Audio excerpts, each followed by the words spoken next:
So, I want to get to some content, but you have qualified for a hype train.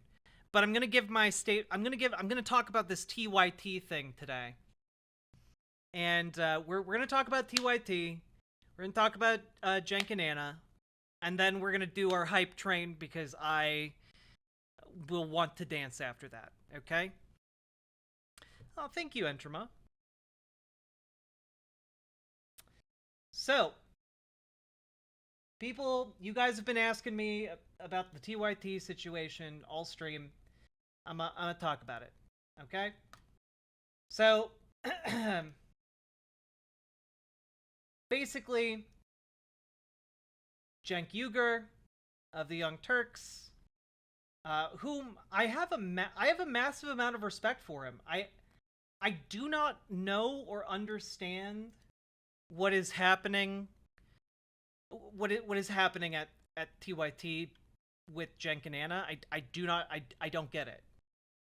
Um, it'd be nice to like see them talk about it on stream, like actually like have a conversation about it. With I'd be willing to talk about it. For example, but I don't know that they're frankly that willing to talk with someone like me at this point. So let's see here. Earlier today, Cenk Uygur went on Twitter and he posted the following. Okay.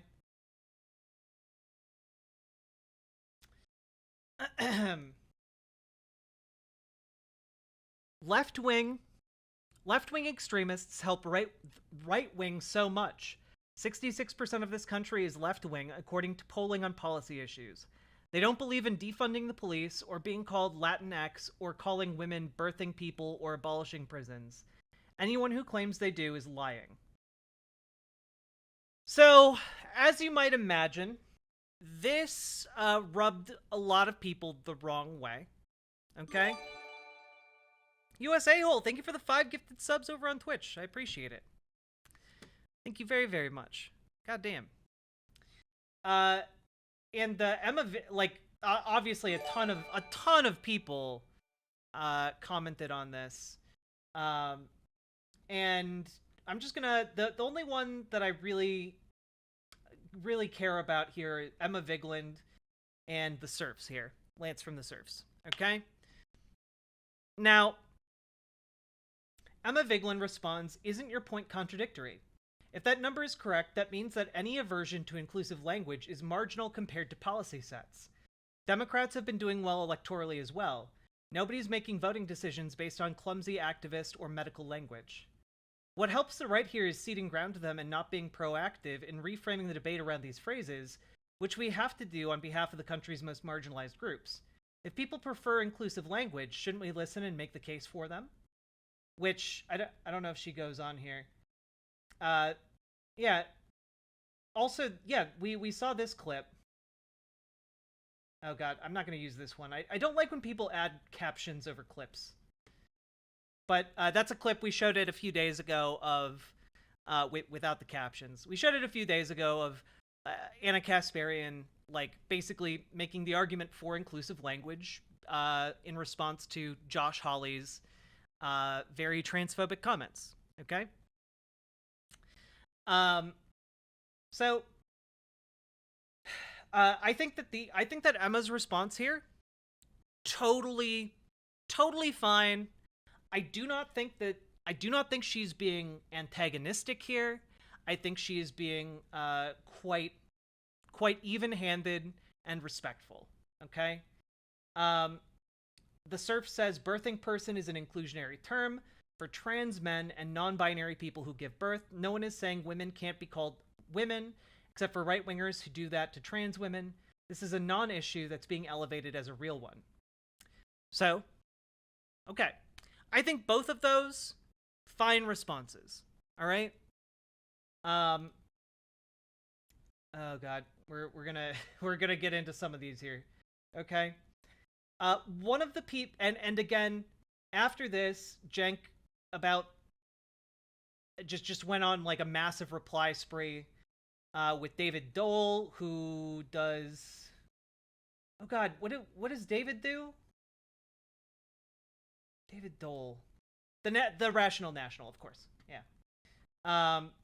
Responds to the Rational National, saying there are a number of issues that TYT advocated for before they became popular. Gay marriage, Medicare for all as examples. Why change your position to now only supporting things that poll well? To which Jank replies, but unlike gay marriage, none of these are the morally correct positions. There's a reason why 99% of Americans don't want to abolish prisons, because it makes no sense and leads to tremendous injustice. I'm not going to back nonsensical positions because 12 people on Twitter pretend to represent the left and claim no one is allowed to disagree. So, you can see my response down here, which is to ask, it's not morally correct to ensure trans people have abortion rights. Jenk, even under Roe, trans men, gender nonconforming, and intersex people were having to do their own abortions because there were so many who were denied care. The language matters. And I think that this is I think maybe a fundamental disconnect that I have here, which is that obviously the language of policy matters, right? Like how you word policy affects who is covered by that policy. How you phrase coverage affects who is covered. If you leave people out, you can't rely on the goodwill of, like, the GOP to be like, oh, yeah, you said women have a right to an abortion, but we know that that really means, like, anyone who can give birth. We know that includes trans men. We know that that includes intersex people. We know that that includes gender nonconforming groups. No.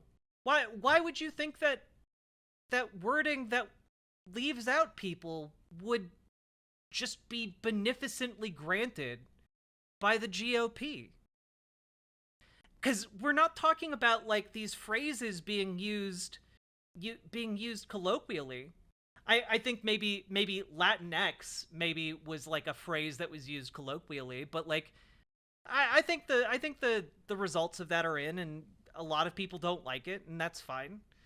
But the reason birthing people who can give birth, is being used in, like, political circles and medical circles is because it matters when you're talking about the care of trans people. You know, and we talked about this a couple weeks ago, but, like, trans women and trans men are, like, 20% less likely to be referred to for, like, different cancer screenings because of how they're perceived. You know, trans men are less likely to be referred for, like, cervical cancer screenings. Trans women are 20% less likely to be referred for colonoscopy and, like, colorectal cancer screenings. And, like, that has a direct impact on, like, the health of trans people. And that's not even entering into the myriad of issues that occur with intersex people or gender non-conforming people who might be cis, you know? One person, by the way, related to this, responded to one of my tweets saying, hi, and this is fuck Bokai, Regretta Garbo. On Twitter. Hi, I am a cis woman, and my insurance once denied my IUD coverage because someone I had never met at a company I worked for went, Casey is a boy's name. Using inclusive policy language harms literally no one. Imagine my surprise when I got a $1,200 bill from Planned Parenthood with treatment incompatible with sex. Like, hey gang, where did they put it then? This took months to fix. And, like, that's a cis woman who has a gender ambiguous name. That's not just like a really butch woman. No, that's just a cis woman, and the bureaucracy assumed from her name that she was not eligible to get this type of treatment that would have otherwise been covered. And if it happens like this for cis people, for cisgender people, Imagine what it is like for transgender or intersex people seeking healthcare. This is why the language matters. And this is why the language matters, especially in healthcare settings. I shared a story last time this topic came up. A friend of mine had to go into the hospital, and there were a bunch of things wrong with her that needed to be checked out in the emergency room. And they repeatedly asked her about her menstruation history. They gave her a pregnancy test. They did all kinds of things, and she only found out that they did these things later because she got billed for them. She's a trans woman who cannot give birth. But the assumptions that people make in healthcare settings are informed by medical healthcare policy. The assumptions that people make in bureaucracy are informed by legal policy, by the legislative policies that are passed.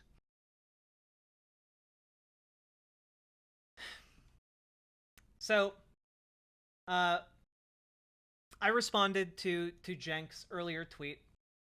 Using the term birthing people is a point of policy. For example, if a policy protects abortion rights for women, you exclude trans men, intersex folks, gender nonconforming people from that protection. Birthing people is an umbrella term to ensure policy protections, which is about as simple as I can possibly make this argument, you know? And, you know, someone who asked here, who's like a cis butch lesbian, asked, like, how does this exclude gender nonconforming people? And I think I just kind of pointed that out, right? Like, there are a set of assumptions that people make based on your appearance, based on your name, based on the bureaucracy and, like, the medical setting. There are a bunch of different aspects here that play into assumptions people make about your internal biology before they ever even look at your actual body or look to your actual needs. And if the assumptions that they make are, oh, you don't need that treatment, then you don't get that treatment, oftentimes, you know? Oh, this person's a trans butch lesbian? Oh, she is a trans woman. Okay. All right. Like, I agree that birthing person or whatever is obviously more inclusive of trans men and gender non-binary people, but in what way is it more inclusive for gender non-conforming women? And I respond, there are times when people who do not conform to gender expectations are denied or overlooked for medical care / certain rights due to the assumptions based on appearance or baked into bureaucracy, and that includes gender non-conforming individuals who may be trans or cis, which I feel like is a pretty straightforward answer. Beyond this, it just gets into horrific transphobic nonsense. But, you know, Jenk keeps going, you know? Like, I don't know why, though. He responds to Lance from the Surfs. Then what is the disagreement? All of this started with Anna saying she would like to be called a woman. Everyone agrees that's cool. So then you guys lost it and started calling everyone fascist, even though apparently you agree with us. So what are you crying about? So, no one's... I guess I'm confused here, okay? So, my assumption, right, is that Anna Kasparian is not transphobic. I still don't think she's transphobic. But I'm extraordinarily confused about this whole kerfuffle. I'm really genuinely, I do not understand it, because there are clips of both Jenk and Anna defending inclusive language. There are clips of them doing that, like, less than a year ago. So I'm confused at the sudden turn on this issue. And I feel like there are a lot of well-meaning people who have tried to point out, like, well, here's why people are using that inclusive language, you know. And, like, I understand that it might be off-putting when, like, someone like AOC uses that language in an interview or something. But we have to understand that she's she's helping to shape and make this policy. And that policy needs to be inclusive of trans people. So I guess it's just strange to me. Yeah, Law 3 Dog. So I think I feel like there's a lot of like personal feelings and a lot of personal animosity here that I don't fully understand. Maybe it's because I'm autistic and just don't understand the nuances. It feels like this specific topic is being used as like a proxy to work out interpersonal feelings. Okay? That's what it seems like to me. I think that, like, Anna feels personally attacked by a lot of people. I think that Jenk is kind of ride or die. I think that Jenk is ride or die. And is in attack mode, which is indiscriminate. I don't think, well, I don't think any of this is nuanced at all, right? I'm trying to work through it as like someone who is not very good at human interaction. Despite the fact that I do a show where I talk to you guys for hours, I am not good at human interaction. And yeah, Jenk has always been ride or die. So, well, I don't think human interaction is logical, generally speaking. Humans are not logical creatures. Which is why I need to, like, say this out loud and work through it.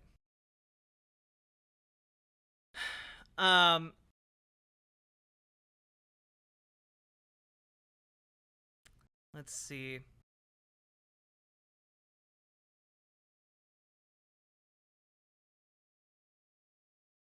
So, I don't fully know what's going on with these people. I can't read their minds. I want to give them the benefit of the doubt, especially given that they have been so pivotal in my political development over like the last 15 years. You know, like just a long ass time. I'm disappointed in a lot of this reaction that they've been having. I don't fully understand it. I hope that, like, I hope that it resolves soon. But, like,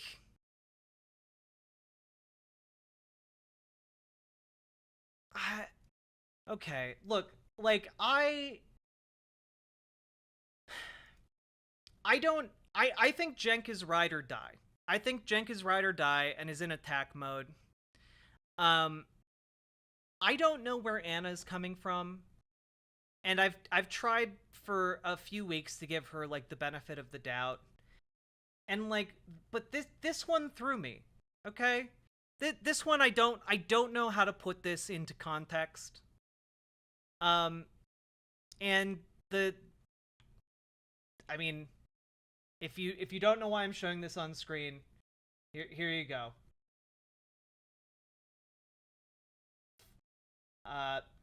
People who liked this tweet, a bunch of nobodies in Anna Kasparian, and this tweet by someone who basically only posts transphobic shit. Anna Kasparian, on behalf of the daughter I raised and the billions of women on this planet, please stay on your soapbox. So nice to see a progressive here. The revolt against trans think is growing. And it's just like, I don't know how to interpret this. I don't think Anna's gonna do a why I left the left, but like, I'm confused. I'm a bit hurt. And I don't know what to make of this. You guys know, I try and keep it 100 with you guys. I don't think it's about the money. I don't think it's about the money. I really don't. Um, but I don't think it's about the money, but I sure as shit don't know what all of this is about. Um,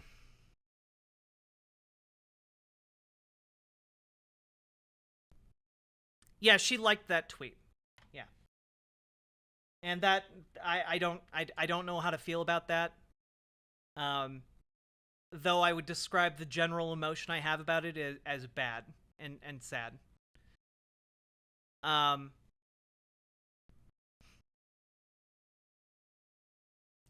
and guys, you're all entitled to your own opinion. I'm just talking to you guys as like a human being who really looked up to these people, okay?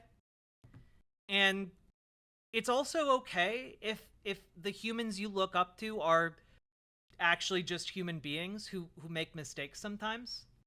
I get that. I make mistakes. Except when I'm talking to you guys, I've never made a mistake. Not once. But like, it's disappointing, but I hope this doesn't become heartbreaking. I think, Minkuro, I think that describes kind of where I'm at, you know? That describes where I'm at. I've given a lot of my time and my attention and my care to TYT, a lot of my respect. And so I don't know. I just hope this has a happy resolution.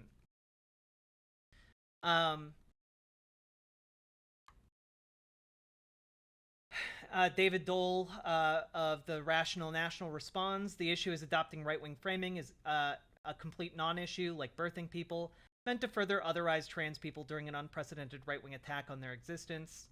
Jenk responds, so David, you agree that birthing people shouldn't be used in a political context as the default term for women. Great, that's exactly what we're saying. Bad news, apparently that means you're adopting right-wing framing. What the fuck?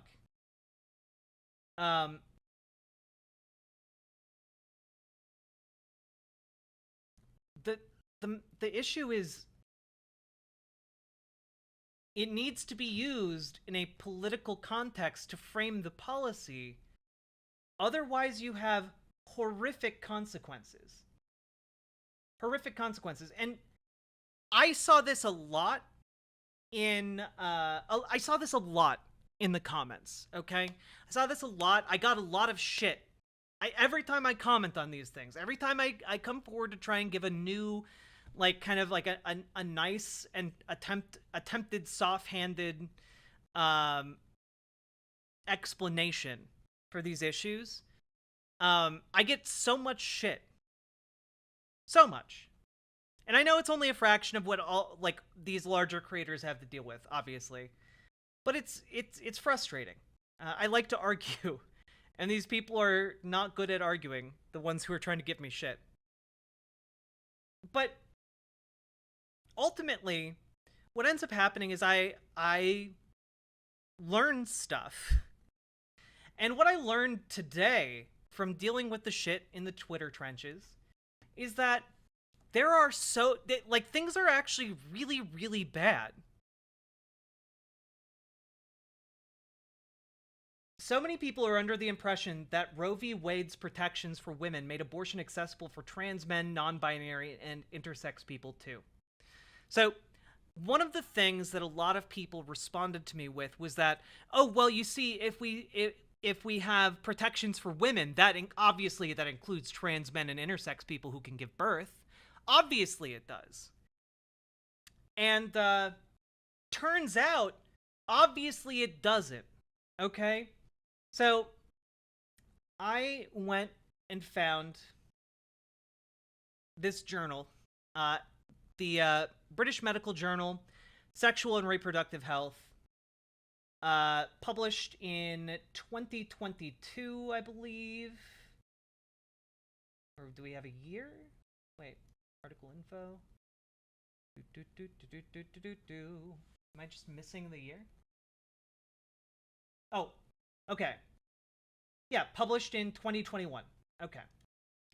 Now, this article is abortion attempts without clinical supervision among transgender, non-binary, and gender-expansive people in the United States. So, basically, in 2019, which you will note is prior to Roe v. Wade being revoked, we recruited participants for an online survey about sexual and reproductive health. Eligible participants were TGE, which stands for transgender, non-binary, and gender-expansive. People assigned female or intersex at birth, 18 years old or older, from across the United States, and recruited through the PRIDE study or via online and in-person postings. Of the 1,694 transgender, non-binary, and gender-expansive participants, 76 people, or 36% of those ever pregnant, reported considering trying to end a pregnancy on their own without clinical supervision. So, that's a lot. And a subset of these, around 20% of those ever pregnant, reported attempting to do so. Methods fell into 4 broad categories: herbs, physical trauma, vitamin C, and substance use. Reasons given for abortion without clinical supervision ranged from perceived efficiency and desire for privacy to structural issues, including a lack of health insurance coverage, legal restrictions, denials of or mistreatment within clinical care, and cost.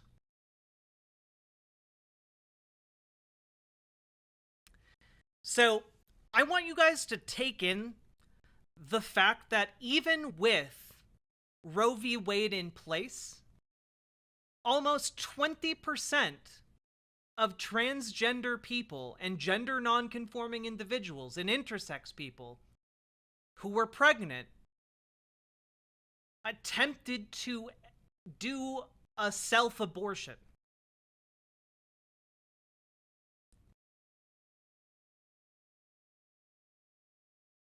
One in 5 trans men, gender non-binary people, intersex people capable of giving birth, 1 in 5 attempted to do a solo abortion.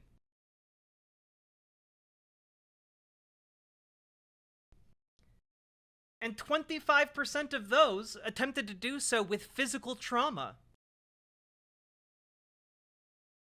18% of those did it by trying to overdose. And 38% attempted like folk herbs, which also not safe for you. And like, that's with Roe v. Wade in place, chat. That is with a woman's right to an abortion in place. So when we talk about why the language matters, it matters because, holy shit, 2 out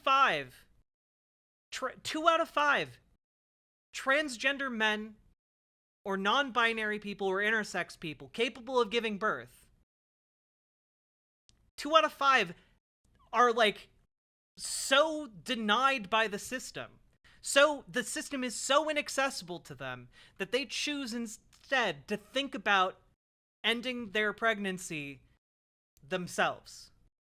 And 1 in 5 actually go and do it.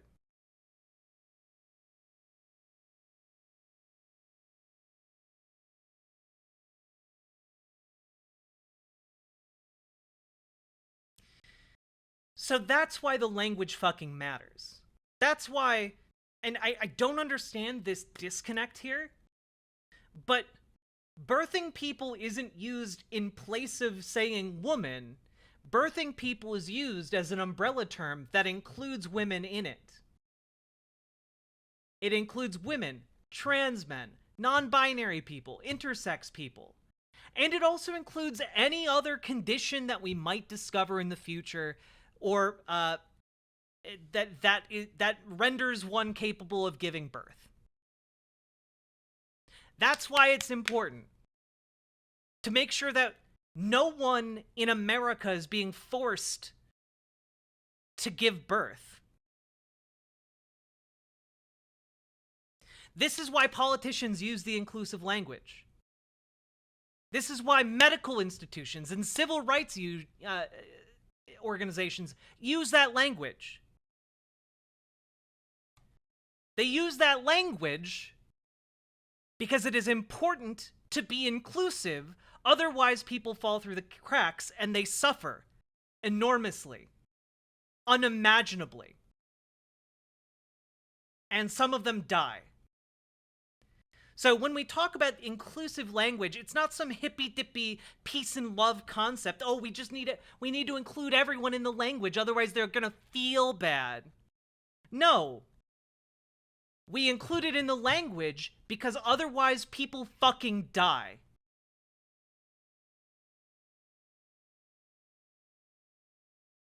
That's why we include it in the language.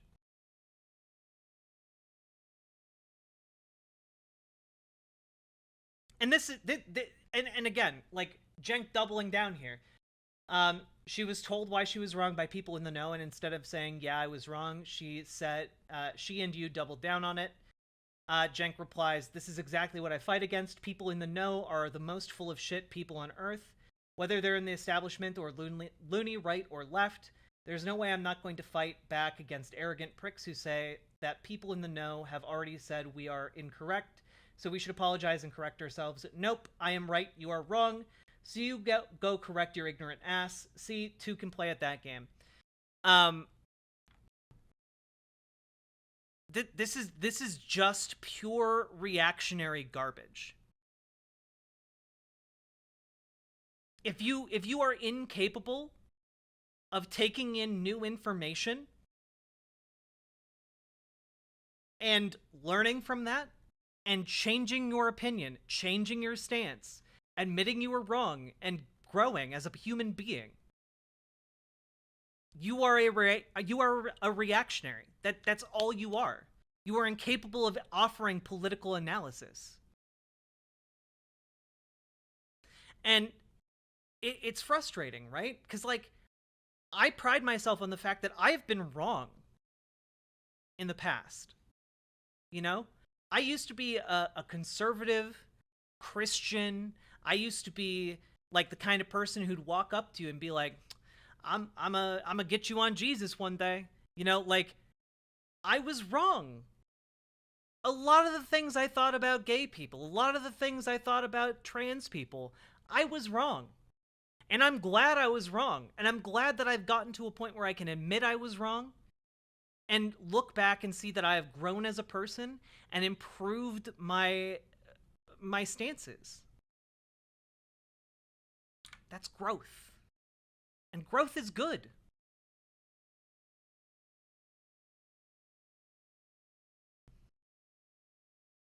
You know? Like, and it takes a lot of work to grow, but, like, you need to, you know? You don't want to be one of those, like, I don't know, 90-year-old white people who talk about, like, even if you have good intentions, you don't want to be like one of those 90-year-old white people talking about how gosh, the blacks these days are doing so well for themselves. You know, like come on, just like, oh, the blacks these days are so articulate. You don't want to be that person. You don't want to be stuck in that mired old perspective. You want to learn, like, oh, grandma, you shouldn't say the blacks anymore. That's pretty not great. Well, then you can be like, oh, my stars and garters. Well, I'm very sorry. I will avoid saying that. What do they call the what's the appropriate way to refer to them? Grandma, you call them African Americans. Like, oh, okay. And then you just grow and change.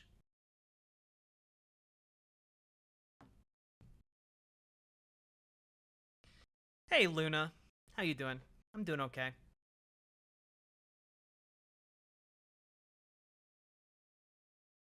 Like, it's not that hard. Actually, I take that back. It can be really hard. And this is what I'll say. Right? It is harder to admit that you are wrong in online spaces. Because that is often perceived as a weakness. that is often perceived as losing. Online personas are often seen in like conversations as like winners and losers, you know? You need to win the conversation, right? And like that's not a good way to live your life. It's so strange. I think it's good if you say you did something wrong. Well, yeah, it is interpersonally, right? With Otro, but like it can be really easy to fall into like power gaming your way through like online spaces, you know? That sounds like American debate culture. Well, yeah, no, it is like an American debate culture, but I wouldn't say it's debate culture. It's the optics of like social media, you know?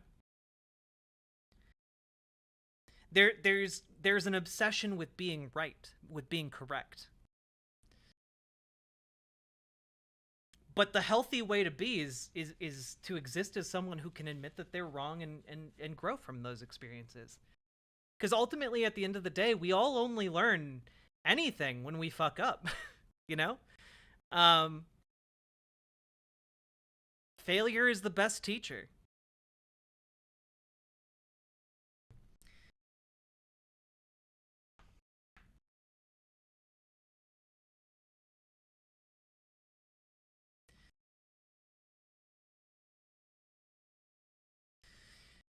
But also, yeah, Mint Kuro makes a really good point here. When it comes to politics in general, and like what we do here, what I'm doing with you guys, we are doing politics to an extent, right?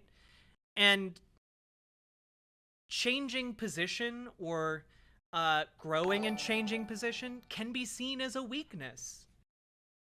It can be seen as waffling. You can be seen as weak need, you know? This one, thank you for subscribing at tier 2. I am changing my subscription from Twitch chat to site chat. Also, I hated being the only white name in site chat, so here we are. Excellent, this one. Thank you for the tier 2 sub, by the way. I really appreciate that. You know, I don't mind a debate, right? I like debating right wingers. I love it. I have a lot of fun doing it. And we need to find a new pipeline to get conservatives in here. Maybe I need to start streaming in the Twitch politics section again. But like, I'm not terribly interested in debating debating a ton of people. I really like. I was listening to the Majority Report earlier today, and it's just really nice. I really appreciate that a lot of the Majority Report, the majority of the Majority Report, is Sam or Emma interviewing knowledgeable experts and talking with them about and not really debating them, just like picking their brains on the things that they're experts at, and that's great. But I also recognize that that is really hard to do. To book, I can't imagine how hard it is to book 5 people every week. Goodness. um,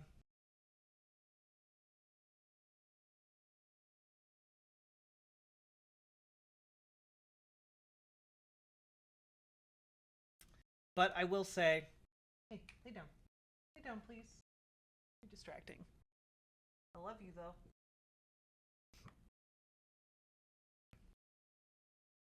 Um,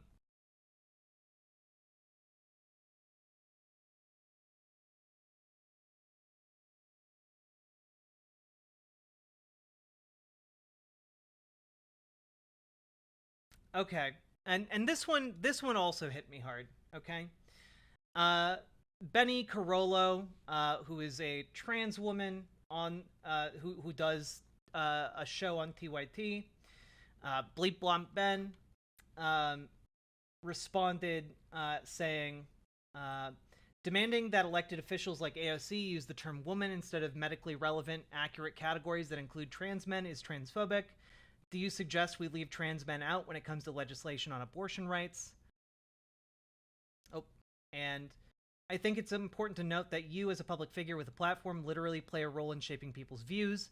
To a certain degree, you can shape reality around these poll numbers, so why push against inclusion? And Jenk responds, no, it's not. If left-wing politicians use language that is greatly alienating to the majority of voters, then Republicans win elections. And then they pass laws against trans people. You're hurting your own cause. We want to protect trans rights. We want to fight against bigoted laws. Instead, you are all fighting on losing ground for no reason. You keep saying that no one uses these terms and then turn around and say politicians should use them. Which one is it? So again, I don't know what the barrier is here. Reservoir, thank you very much for the raid. Welcome, raiders. Howdy, howdy. How we all doing? For those of you who don't know who I am, my name is Riverboat Jack. I talk about politics in the news, and I'm a trans lady and a socialist. And if you'd like to ask me about either of those things, I'm more than willing to talk about it for a long, long time. Also, hello, my 36 new daddies. Apparently, you're all my dad. Hello.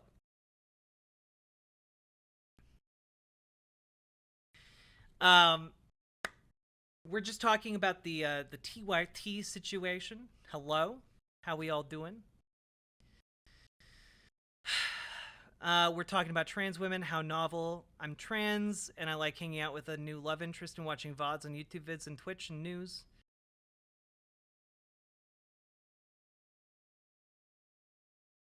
Yes. We got done doing Smash or Pass? Hell yeah. Do your things, I'm super interested. Cool. Oh, daddy. That's for you, Entrama. Alright.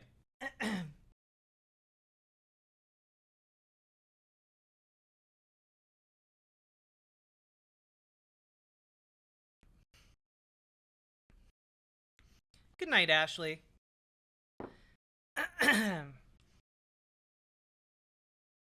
So, yeah, first of all, I'm gonna have to see a little bit more evidence that, like, using inclusive language for policy or while talking about policy, or in medical settings, I'm gonna need to see more evidence that actually, like, repulses voters.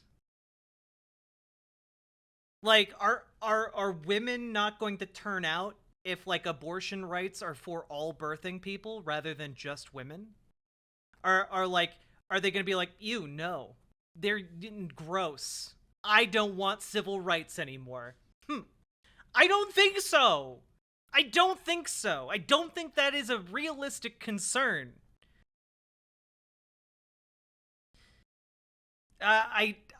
Frankly,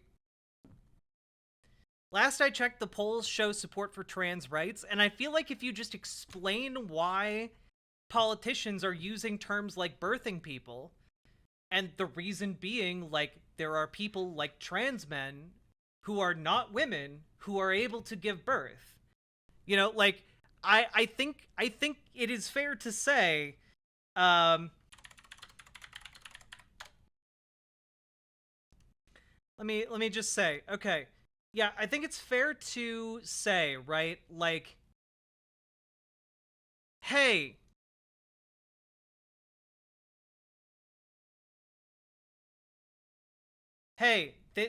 this guy is capable of giving birth, okay? Like, or might be, okay? I don't know the status of, like, his internal anatomy, okay? But if this guy's a trans guy, right? We'll say he can, okay? I think it's fair for this guy to have abortion rights. And I don't think it is fair for him to be left out because the legislation says women have a right to an abortion.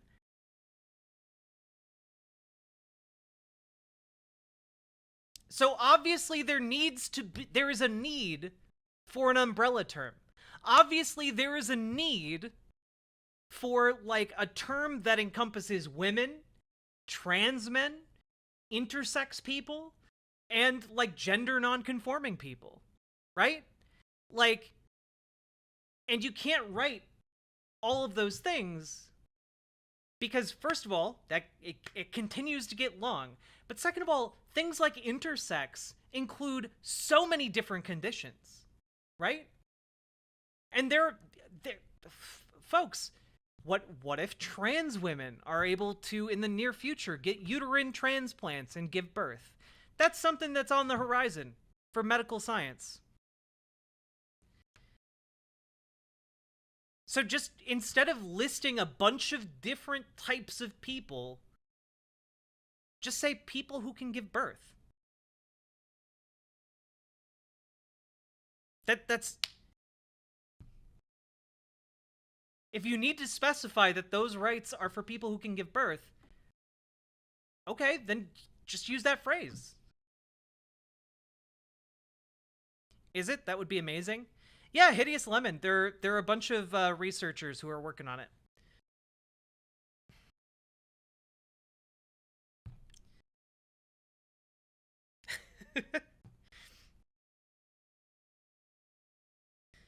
Yeah, and again, my position this entire time has been that if you interpersonally call someone, like, a birthing person in, like, casual conversation, that's fucking weird. That's weird. Don't do that. No, nobody likes that. Trans men won't like it if you refer to them that way either, okay? Like, but we need a term in medical settings and in legislative settings that can apply to everyone.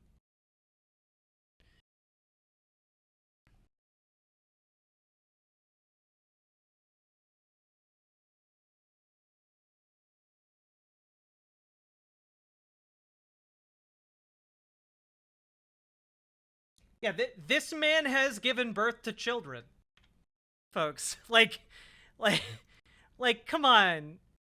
Like, you guys, come on. We know why we need an umbrella terminology here. Okay? We can quibble about what that terminology is. That's fine. But recognizing that there needs to be one is paramount.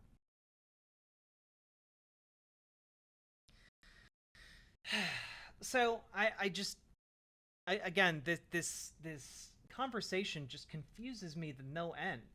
You know, I don't think it's a question that we need to, like, choose between trans people or popularity. Like, no, just explain to people why an umbrella term is needed, and that explanation is really simple: because trans men exist, because non-binary people exist, because intersex people exist. Because sometimes there are people who have, like, there are men who go their entire lives not realizing they have uteruses. That happens because of intersex conditions.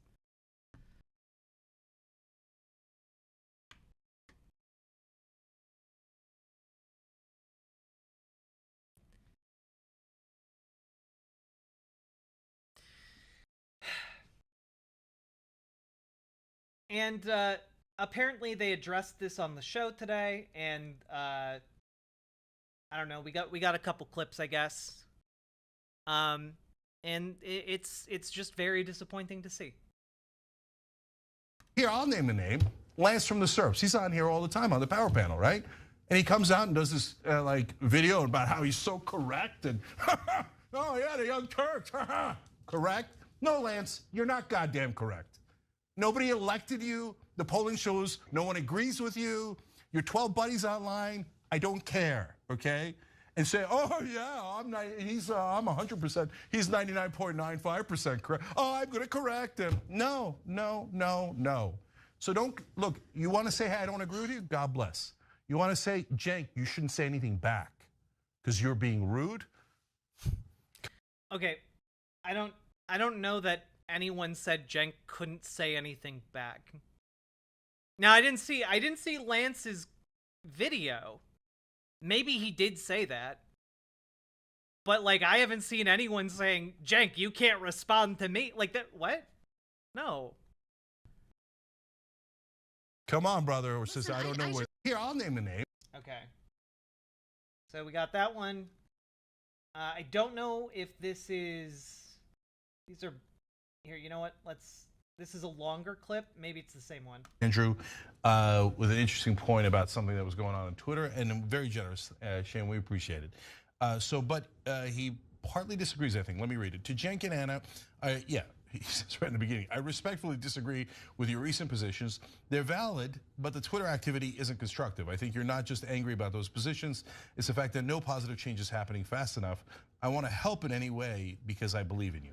Shane, I appreciate it, brother. Even if you disagree and then you're helping, God, I love you for it. I love you for it. There's nothing wrong with disagreement, okay?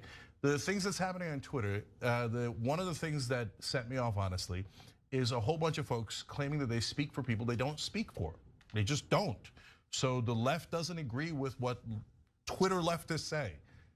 The polling shows it. I'm clearly correct, okay? And so then people come in and go like, oh, let me educate you on the correct opinion because my 13 buddies on the left on Twitter agree with me. No, nope, not gonna do it, okay? So it's not being stubborn, it's just telling you things that are honest and true. I mean, I gotta be honest with you guys, like, I don't know, for the vast majority of like modern American history, people have not been cool with trans people. As I still think supporting trans rights and including trans people in policy is the correct move. Martin Luther King Jr. died the most hated man in America.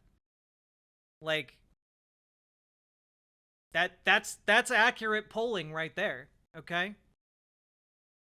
I don't necessarily think here that the polling should be dictating what the communications are.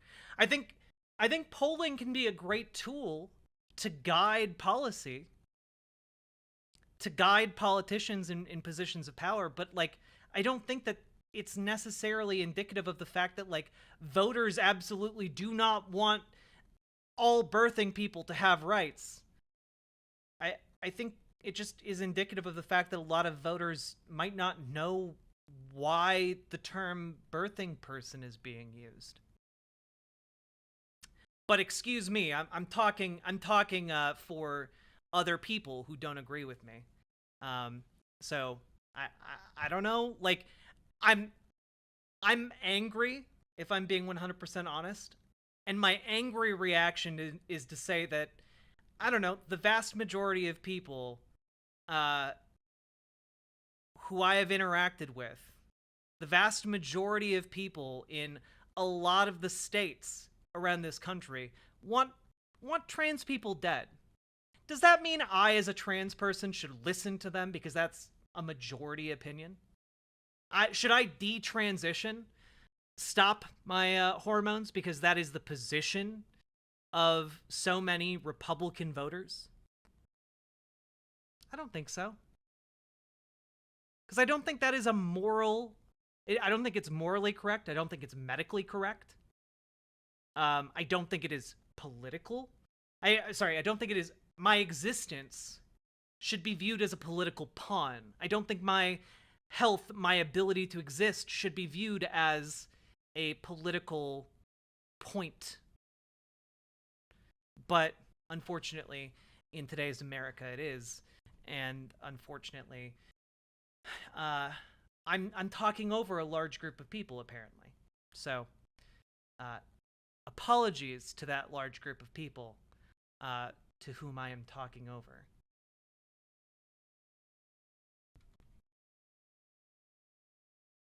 So, sorry, there's nothing wrong with disagreement. There's something wrong. But ordinary people know why academics and activists are inventing language like birthing person.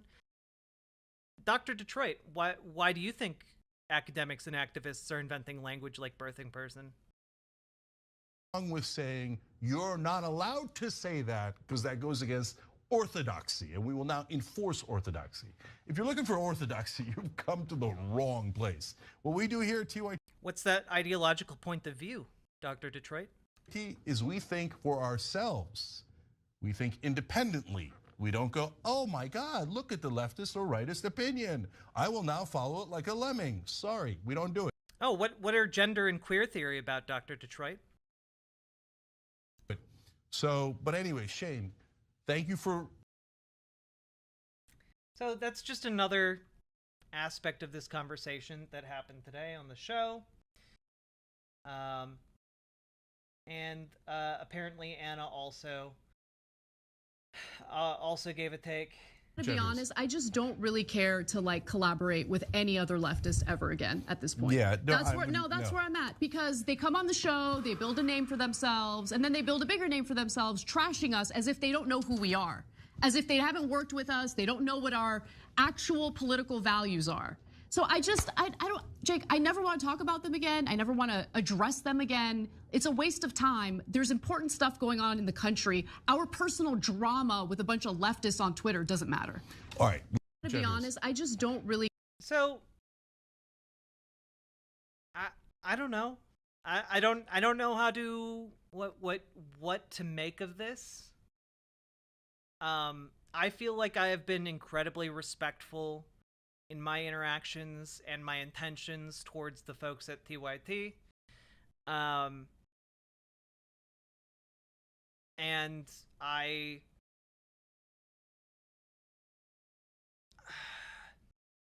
don't know what to make of any of this. I'm disappointed. I hope it doesn't continue. I hope they don't break the hearts of their progressive fans. And yeah, but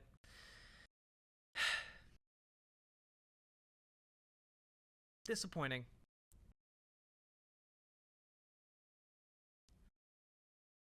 Let's see. Well, Dr. Detroit, I asked you a very simple question. What are gender and queer theory?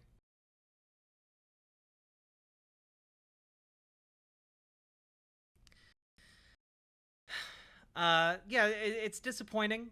I agree that there are definitely bigger issues going on right now when it comes to the United States, when it comes to the different places around the United States. But I also just think that, like, I think people like me deserve civil rights. I think people like me deserve rights, deserve the right to medical care, deserve language that includes us in the right to medical care, in medical policy. Because when that language isn't there, when that guidance isn't there for doctors, doctors do not give us the treatments we need. Doctors, and whether that's gender affirming or just run of the mill, like, hey, you need to get your butt screened for cancer, whatever it is, we wind up not getting it because of a lack of inclusive language in policies, whether at a hospital level, a state level, or a federal level. We need that inclusion. Otherwise, people like me die. So,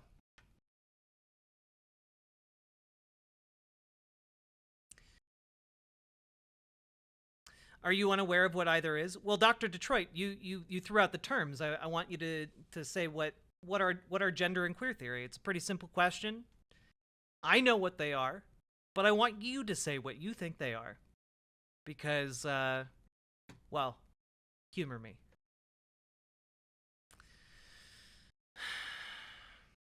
Who called her that, by the way? She said someone had because she lives in California. Look, I'm not gonna... Maybe some weirdo in California called her a birthing person, and that's fucking weird. But I just...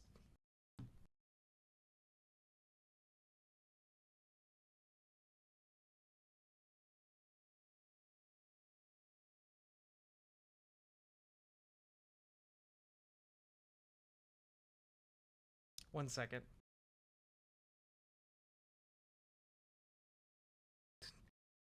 Oh God. Oh God. Oh God. Okay. Well. Olayemi Olurin is going full scorched earth. 5 minutes ago, she posted a 20-second long clip of Anna just saying the N-word over the years. Oh dear. Yeah, I'm not gonna play that on stream. God damn.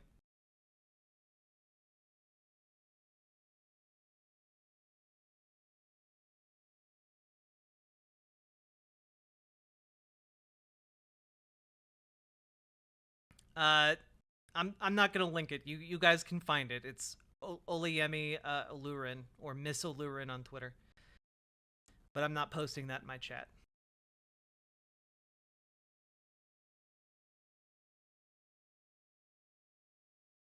And yeah, here's the clip I was talking about earlier, by the way, of them defending like trans inclusive language. Like, I don't know what happened between this clip and today, frankly. It's bad faith. They know there's a difference between gender and sex. They know that it is very possible for someone to be born a biological male or a biological female, but in terms of gender, identify differently as a male or non-binary, but they still have the biological capacity, the physical capacity to get pregnant. So that's why the language, the rhetoric is inclusive to include those people. It is not a big deal, but they make it a big deal. They manufacture it into a big deal because that's all Republicans are. That's all they have. This is all they do. Endless bad faith arguments meant to fearmonger and direct hatred and fear toward other Americans, typically powerless Americans. It's bad faith. And here we go. This is from like the first like kerfuffle around what Anna said on Twitter, okay? And I feel like this is kind of the second part of that clip we just saw. C. Zerkley wrote in, I love TYT, but I'm kind of tired of getting the vibe from Anna, and even Cenk at times, that my plight as a trans man who could get preggers if raped offends her because she feels like birthing persons is offensive. So let me just address something, okay? For me, as a woman who has experienced endless debate. Hikigo Corgi, I do think that using out of context clips, like them quoting like news stories that have like the N-word mentioned, or like talking about how like, oh, Cenk was an Armenian genocide denier. Like, I do think that those are bad faith. I do not support those at all. I just want to talk about this particular situation that has been brewing since last month. But excellent to point out, and yeah, I do want to say, talk about the thing you're talking about. You don't have to bring up all that shit from like, I don't know, the Cenk's Armenian genocide denial was like what, 25 years ago, 30 years ago. They did have a lot of have a camel toe of the week segment though. Yeah, sure, but also, I don't know, Jon Stewart did like tranny jokes in like 20 years ago. Like, yeah, a lot of people did cringe and horror, like poorly worded things and like weird or gross segments 20 years ago. Okay? Like, people change. Obviously their program doesn't do camel toe segments anymore. I feel like bringing up that is weird and like completely misses the entire point of the criticism. Criticize them on the things that they're doing now, not on the things that they did 30 years ago. It's like our bodies are so politicized. And I hate feeling from the right wing my entire life that our bodies are just meant for producing children. So the phrase person with a uterus for me is triggering. But I understand the importance of inclusive language. I just don't like to be boiled down to a body part.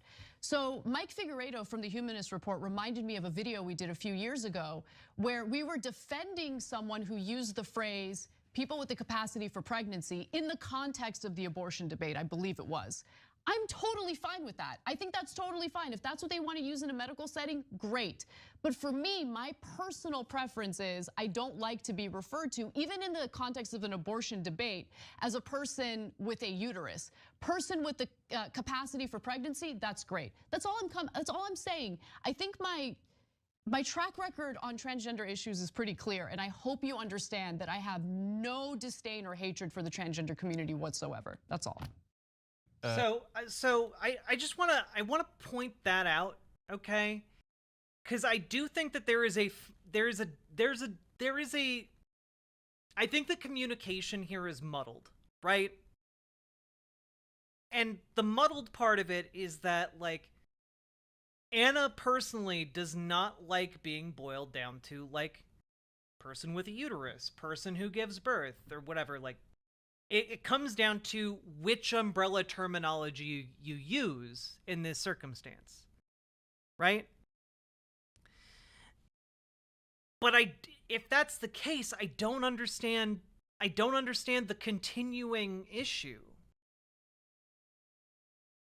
Yeah, like I think that this comes down to, like, really poor communication, and also feelings and, like, personal slights, and, like, feeling hurt by and betrayed by friends is also coming into it. And a lot of this is very confusing to me, because I prefer direct communication. I prefer just being like, hello, this is what I believe, and this is what I think, and if I need to clarify it, I will. You know? And I understand, like, not wanting, like, if somebody came up to me and was like, hello, penised person, I would not like that. I wouldn't like that at all. But I think there's a difference when you're talking about, like, I don't know, like, dick cancer, okay? Like, yeah, in that circumstance, yeah, if someone was passing legislation to, like, ensure people with dicks were covered for dick cancer, like, yeah, okay, that's fine. Be phallist American. So I, like, that's all I'm trying to say. Like, this seems like such a weird hill to die on, and I'm not understanding the commitment to the dying part. So I guess that's where I am. What I'm trying to say here is, like, Jenk's tweets today were bad. He was wrong. He doubled down on being wrong and aggressive about it. But I don't mind the aggression. I mind the being wrong part. And I don't understand the liking clearly transphobic tweets. I don't understand this. I don't understand any of this shit, because it doesn't square with the person I know or the positions that have been presented to me for years from TYT. So that's kind of where I'm at. I don't know how to square this circle. I don't know what to make of it. And I think I'm just kind of feeling hurt and a little disappointed, but not completely. I still have hope, okay? Still have hope that this is going to work out okay. Yeah.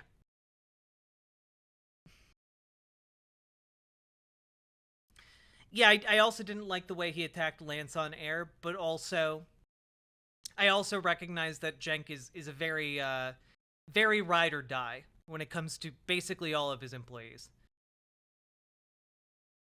I would just be confused, as I am premenopausal, so I do not know if that makes me a birthing person or not. Yeah, I don't know. Who knows? Well, today it wasn't Anna making a huge issue out of a non-issue. Today it was Jenk. So I'm just, you know, gotta be fair here. Oh boy. And you know what? Frankly, I somewhat understand not wanting to work with other leftists. I've done a lot of organizing in the political space over the last year or so, and it is hard as fuck. And sometimes you got to work with people who you do not like.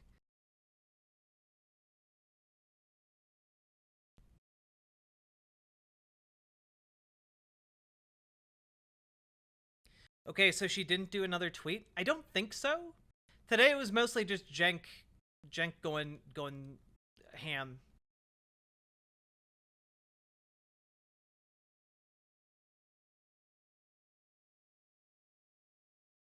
Oh wait, no, 2 days ago or a day ago, she did a tweet about meltdowns.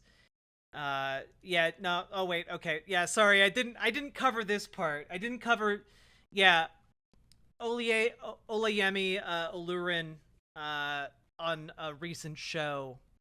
Sorry, I completely forgot about this part. On a recent show, talked about Anna Kasparian saying some transphobic stuff from her previous transphobic comments on Twitter, or perceived transphobic comments on Twitter. And which I feel like I responded to quite well. I didn't think it was like bad faith transphobia from her. I thought she was actually asking a pretty thoughtful question. I don't know. Okay, well I'll just okay, then I'll show this clip. Olayemi is in the lower right-hand corner.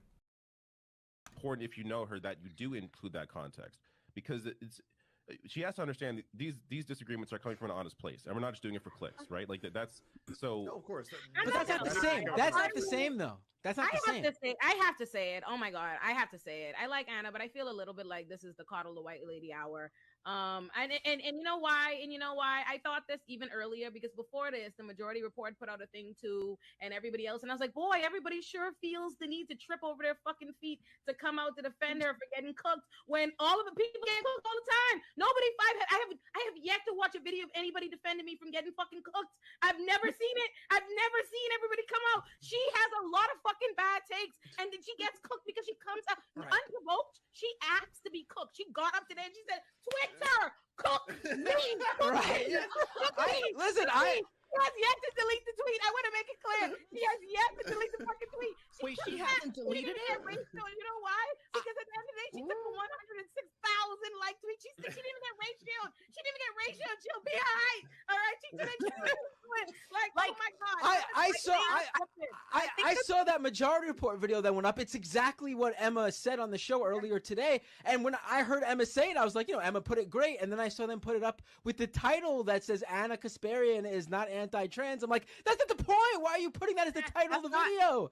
That's not the point. She's this is where the concern. It was an anti-trans take. The substance of the viewpoint, she is legitimized. You see what I'm saying? The conversation has just shifted to defend. Like everybody's conversation is about defending whether or not Anna is a TERF in her career and blah blah blah, rather than talking about the substance of what she put out and why that is offensive to legitimize and why it's a problem for and being held responsible for it. Thank you. Like normalize large creators being called out and being like, oh shit, I was wrong. Like, so, yeah. And you should be able to. Please stop. Okay. Anna posted that to be like, see, you were telling people to cook me. And then Olayemi responds, you made transphobic statements and we spent an hour of the show defending you from allegations of being a TERF rather than addressing the substantive problems with your comment. Said I felt like they were coddling you. I stand by that. If you think that makes me a hater, knock yourself out, Miss Mamas. And let me just say this for people who I've been particularly kind to on the timeline. When y'all are being rightfully dragged and when I was personally disrespected on your show, it's truly wild that you would come for me on the timeline when everyone dragged you for your transphobic comments. And then wasn't there? Yeah. Okay. Lol. The meltdowns over wanting be referred to as wanting to be referred to as a woman rather than a birthing person is pretty wild. I'll never apologize for that, especially as biological woman has had a fucking As biological woman who has had a fucking lifetime of being told I'm less than, I'm a woman, no apologies. So again, people got upset at her for this. And again, I think it boils down to, like, she personally does not want to be referred to as a birthing person. And that communication is being mixed up and muddled in a way that I think is making it seem like she's saying birthing person shouldn't be used in, like, legislative or medical contexts. I don't know. I think that this is a lot of unclear communication. I'd be happy to have Anna Kasparian come on the show again. She's been on the show before. She's more than welcome to come on and discuss it with me, to clear the air, like, talk about this shit. Because I feel like it's a fairly simple I feel like it's a fairly simple thing that is being made way more complicated than it needs to be by just miscommunication and hurt feelings. I genuinely think that after having talked about this for like an hour, I think that's genuinely what it boils down to. What I don't get is, how do they not see how bad their take is? It's all right-wing talking points, but like 90% of leftists are telling you you're wrong, and right-wing Twitter assholes are supporting you and retweet you. Gotta figure something is wrong with your take, something about Anna, or talking about Anna. Yeah, look, I don't know. I don't know what it is. Frankly, I do know that a lot of leftists, if you, like, say something wrong, can jump down your throat about it. I know a lot of people did that when I said, like, on Twitter that, like, Breonna Taylor, not Breonna Taylor, Brianna J, and with the hashtag say her name thing. I know a ton of people flooded my mentions telling me that I was the worst kind of person imaginable. So I know that it's really easy, and they have a much higher platform, higher profile platform than I do. So I understand that it might be hard to, like, suss out who actually has, like, decent input on this.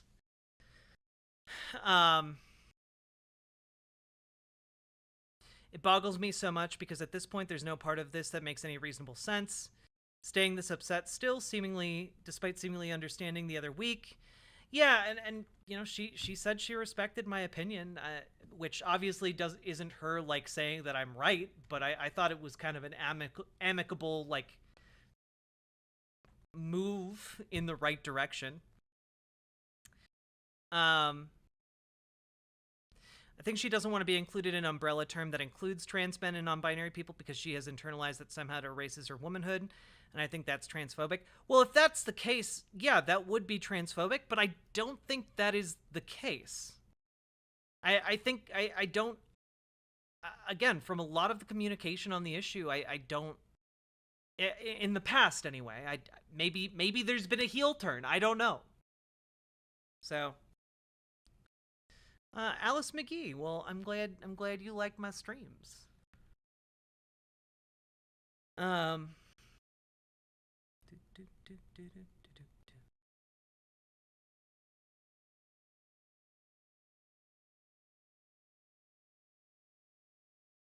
In a nutshell, English sucks as a language. Well, yes, but that's beside the point. In a nutshell, I feel like a lot of this is being fueled by, like, late night tweets that are less coherent than they could be, and add to that, like, you know, the massive game of telephone that is Twitter.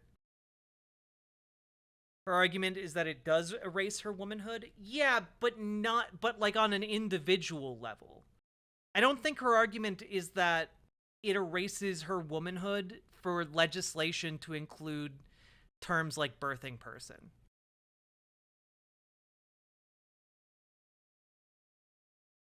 Well, look, Jenk doesn't have an excuse. Okay, Jenk's just ride or die. That's my conclusion.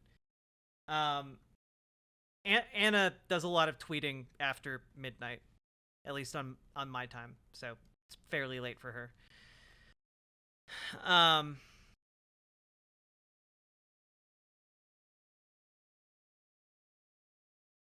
10-letter name. I don't understand it. I think I've given you guys about as good of a rundown of this as I can. There's not going to be an answer at the bottom of this well, okay? What we have is what we have, and I think it comes down to poor communication, hurt feelings, and a degree of stubbornness. And like I think those three things make for a difficult combo to like suss out any more information than we have right now. But yeah, if Anna wanted to come on, she's more than welcome to.